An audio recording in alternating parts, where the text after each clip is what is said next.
ni écrire. On a un taux d'analphabétisme qui est très important. Si vous digitalisez, à ce moment-là, c'est la solution, c'est vrai. Il faut avoir certainement et penser à des services délégataires de services publics.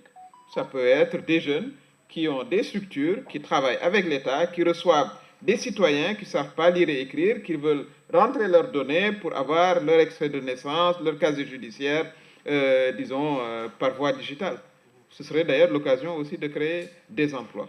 Donc, le thème de l'inégalité doit être aussi au centre des réformes, pour qu'on ne crée pas plus d'inégalités.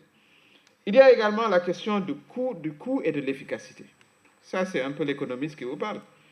Est-ce que l'achat des 4x4, des séminaires qui se démultiplient, des missions à l'étranger, ça entre dans le coût de la délivrance du service public?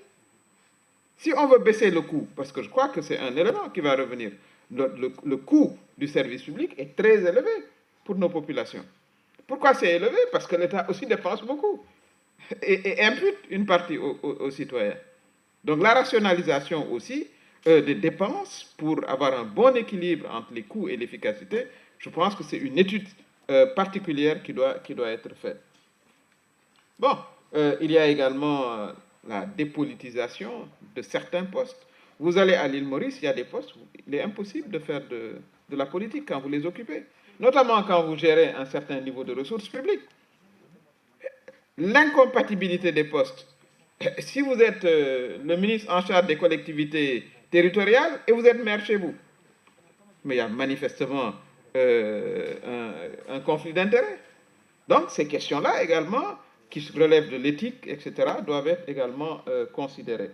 Je suis tout à fait d'accord avec les conditions de travail. Ça rejoint ce que vous disiez sur la digitalisation. Si vous n'avez pas d'ordinateur, parce que dans nos zones périphériques, beaucoup n'en ont pas, vous n'avez pas accès à Internet, etc., on ne peut pas exiger le même niveau de qualité de délivrance à l'agent public.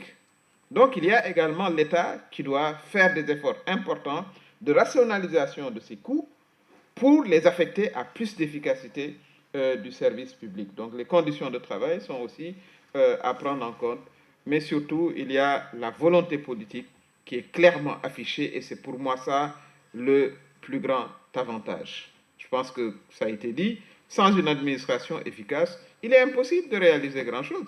Parce que l'État travaille à travers qui? À travers ses fonctionnaires, ses agents publics.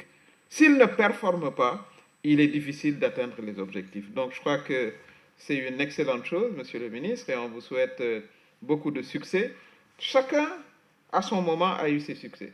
Parce que moi, je pense à l'effet cumulatif historique. C'est comme ça que moi, je vois le développement, avec des moments d'accélération de la cadence, et ça, on vous le confie.